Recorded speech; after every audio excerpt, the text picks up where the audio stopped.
Hai semuanya, selamat datang di pembelajaran matematika lagi. Oke, pada pembelajaran matematika kali ini, kita akan belajar tentang perbandingan trigonometri. Perbandingan trigonometri yang akan kita pelajari adalah perbandingan trigonometri di segitiga siku-siku dan juga di sudut istimewa.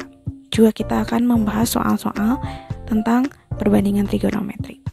Oke, perbandingan trigonometri. Nah, gimana tuh? Ada yang masih ingat nggak materi minggu lalu? Oke, sebelumnya kita akan ingetin dulu nih tentang trigonometri. Trigonometri itu adalah cabang ilmu matematika yang mempelajari tentang sudut, sisi, dan perbandingan antar sudut pada sisi. Dasarnya menggunakan segitiga. Oke, yuk mengingat kembali perbandingan trigonometri pada segitiga siku-siku. Coba perhatikan segitiga siku-siku di samping nih. Di sana ada sisi depan, di depan sudut theta, sisi samping, di samping sudut theta. Kita tahu bahwa sin theta adalah depan dibagi miring, cos theta adalah samping dibagi miring, dan tangan theta adalah depan dibagi samping. Oke, di sini kita ada yang baru nih, yaitu namanya kosekan. Kosekan itu adalah kebalikan dari sinus. Kalau sinus itu depan dibagi miring, maka kosekan itu adalah miring dibagi depan. Kemudian ada juga sekan. Sekan ini kebalikan dari kosinus. Kalau kosinus itu samping dibagi miring, sami.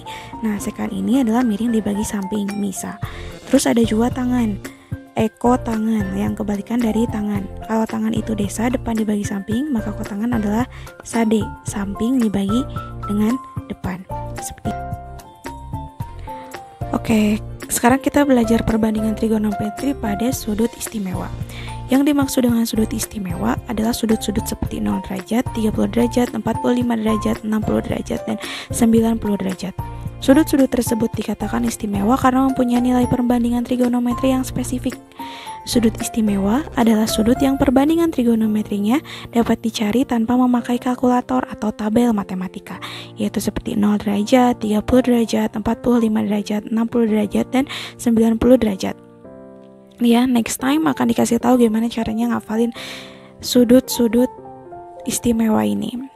Seperti sin dari 0 itu 0, sin dari 30 derajat itu setengah, sin 45 derajat setengah akar 2, dan seterusnya.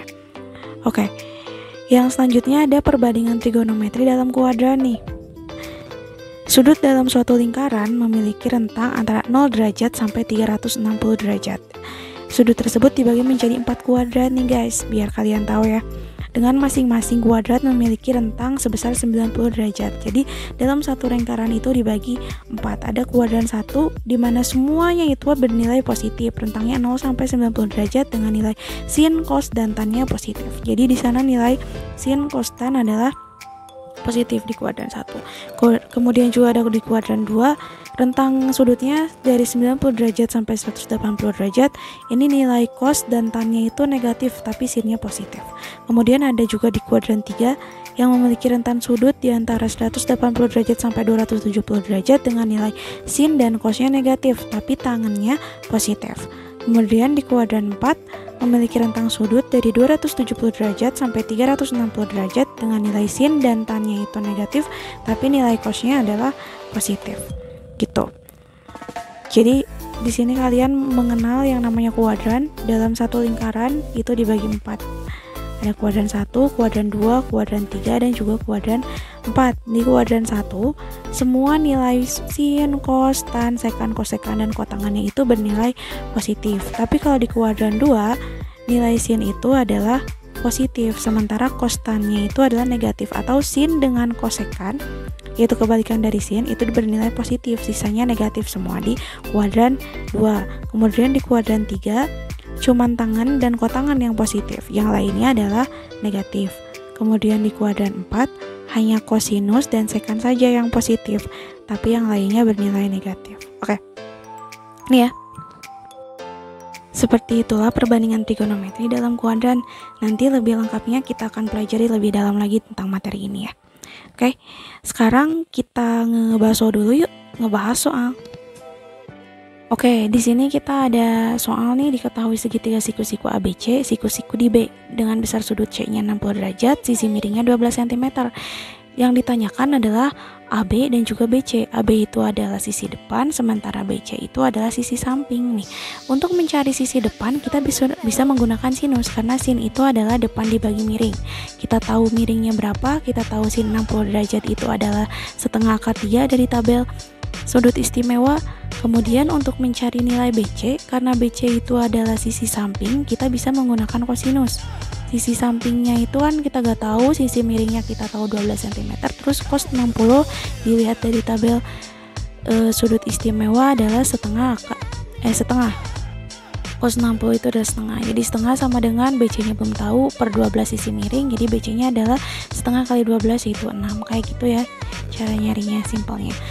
Terus juga di sini misalnya kita ngebahas soal yang berkaitan dengan kehidupan sehari-hari. Seperti ini, seseorang melihat puncak menara dari suatu tempat dengan sudut elevasi 60 derajat.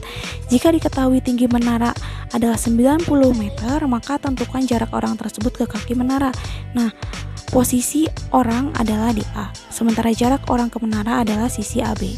Maka di sini kan kita bisa menggunakan tangan ya, karena yang diketahui adalah sudut 60 derajat dan sisi depan, sementara yang ditanyakan adalah sisi sampingnya.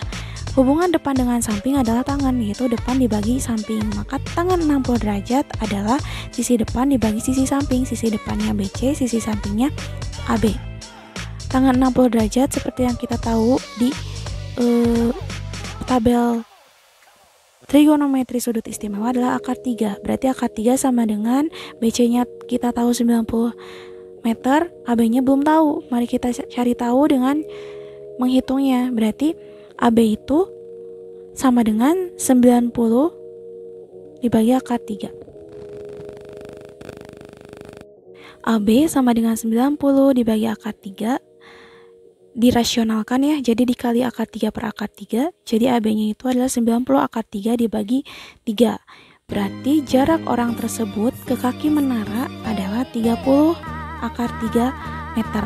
Jadi seperti itu ya, kalau untuk mencari sisi lain yang belum diketahui, kita harus melihat dulu sisi mana yang sudah diketahui dan apa hubungan sisi itu dengan sisi yang diketahui. Seperti ini, sisi depan yang diketahui, ya sisi samping yang ditanyakan. Depan dan samping hubungannya adalah tangan, berarti kita bisa menggunakan tangan. Setelah tadi kita ngebahas soal, untuk lebih mendalami apa yang sudah kita pelajari, yuk kita latihan soalnya. Di sini Ibu sediakan latihan, kalian bisa capture soal latihannya, terus kalian cobain di rumah seperti tadi kita ngebahas soal ya. Oke, pembahasan materi ini selesai sampai di sini. Kalau kalian sudah menyimak pengenalan materinya, silakan kerjakan latihannya, foto hasil pengerjaan kalian dan kirim hasil pengerjaannya di private comment classroom. Oke, see you next time, sampai jumpa lagi.